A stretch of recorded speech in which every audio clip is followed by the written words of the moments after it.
શાકભાજીનું વેચાણ ક્યાં કરો છો? હા, શાકભાજીમાં એવું છે કે હું લોકલ પણ મારા રવિવાર ને રજાના દિવસે જે કસ્ટમર છે એ પોતે આવીને લઈ જાય છે અને મારું મુખ્ય વેચાણ છે બિગ બાસ્કેટમાં. બરાબર. જે મારી બાજુમાં જે કોટની અંદર એક અમારો સ્ટોર છે ત્યાં અમારે ખાલી શાકભાજી પહોંચાડવાની અને એ હું પીસ ઉપર વેચું છું અત્યારે. બરાબર. ઓકે. કિલો ઉપર ને નંગ ઉપર વેચો છો? ભાવ કેવા મળી રહ્યા છે? અત્યારે દૂધીમાં એક 400 પ્લસ ગ્રામ પ્લસ નું જે દૂધી છે અને 700 ની અંદર એ 23 રૂપિયા હું એક પીસ આપું છું અત્યારે.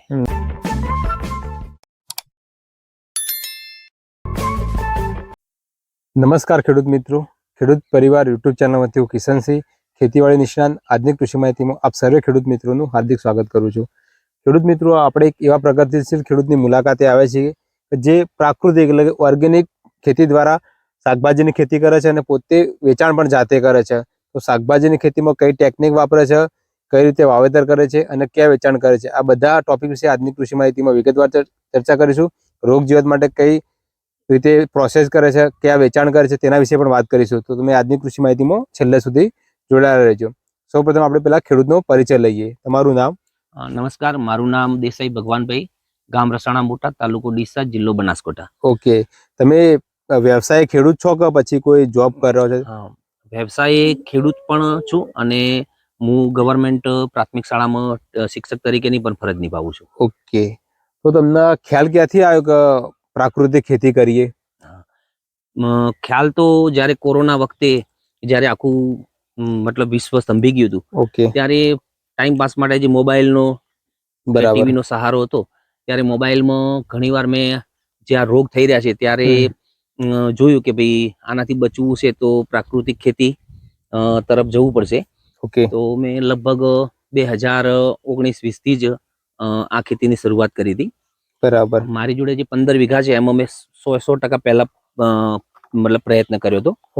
પણ 15 વીઘામાં હું પહોંચી નતો વળ્યો, એટલે મેં અહીંયા જે 3 વીઘાનું આ જે ફાર્મ જોવો છો 100% હું ઓર્ગેનિક કરી રહ્યો છું છેલ્લા 7-1 વર્ષથી. ઓકે. તો તમારે લગભગ તમારી પાસે 15 વીઘા જમીન છે, 3 વીઘામાં તમે પ્રાકૃતિક ખેતી કરી રહ્યા છો. તો પ્રાકૃતિક ખેતીમાં અત્યારે તમે કયા કયા પાકોનું વાવેતર કરો છો? આમાં જુઓ તો એક 1.5 વીઘાની અંદર મારી જોડે 150 કેસર આંબા છે, 20 જેવા ચીકુ છે, ખારેક છે, ફાલસા છે. બરાબર. એના જે વચ્ચેની જગ્યા છે એની અંદર હું અલગ અલગ શાકભાજી લઈ રહ્યો છું સીઝન વાઇઝ. બરાબર. એટલે બાગાયતી મોડેલ ફાર્મ બનાવ્યું છે અને વચ્ચેની જગ્યા પર તમે શાકભાજી જે સિઝનલ છે વાવેતર કરી રહ્યા છો. તો તમે બાગાયત એટલે પ્રાકૃતિક ખેતીમાં તમારે અત્યારે કોઈ પ્રશ્ન આવી રહ્યા છે? શરૂઆતમાં આયા. ઓકે. પણ અત્યારે જે જમીન મારી મતલબ પાવરફુલ બની ગઈ છે. ઓકે. મારી જમીનનો પીએચ પણ મેં તમને ટેસ્ટ કરાવ્યો. ઓકે. 7 થી નીચો છે. પ્લસ મારો જે ઓર્ગેનિક કાર્બન પણ 0.8 થી પ્લસ છે. ઓકે. તો એક સારો એવો ઓર્ગેનિક કાર્બન થઈ ગયો છે. તો અત્યારે પ્રશ્નો ઓછા આવતા હશે રોગ જીવાતના. બરાબર. પછી તમે આ વસ્તુ જે તૈયાર કરો શાકભાજીનું વેચાણ ક્યાં કરો છો? શાકભાજીમાં એવું છે કે હું લોકલ પણ મારા રવિવાર ને રજાના દિવસે જે કસ્ટમર છે એ પોતે આવીને લઈ જાય છે અને મારું મુખ્ય વેચાણ છે બિગ બાસ્કેટમાં. બરાબર. જે મારી બાજુમાં જે કોટની અંદર એક અમારો સ્ટોર છે ત્યાં અમારે ખાલી શાકભાજી પહોંચાડવાની અને એ હું પીસ ઉપર વેચું છું અત્યારે. બરાબર. ઓકે. કિલો ઉપર ને નંગ ઉપર વેચો છો? ભાવ કેવા મળી રહ્યા છે? અત્યારે દૂધીમાં એક 400 પ્લસ ગ્રામ પ્લસ નું જે દૂધી છે અને 700 ની અંદર એ 23 રૂપિયા હું એક પીસ આપું છું અત્યારે. બહુ સરસ ભાવ કહેવાય. આમ જોવા જઈએ તો 1 કિલો લગભગ 50 રૂપિયા જેવો ભાવ, 50 થી 60 રૂપિયા જેવો થઈ જાય. તો તમને આ પ્રકારની ખેતીમાં તમને કેવું લાગે છે? આ ખેતી કરાય કે ના કરાય? બિલકુલ કરાય. પહેલા ભલે આપણે 1 વીઘાથી શરૂઆત કરીએ. બરાબર. શરૂઆતમાં થોડું મતલબ આમાં કઈક મુશ્કેલીઓ આવશે, પણ તમે જેમ આમાં પડશો ત્યારે 1-2 વર્ષમાં 100% શાકભાજીમાં તો 100% સફળતા મળે છે. બરાબર.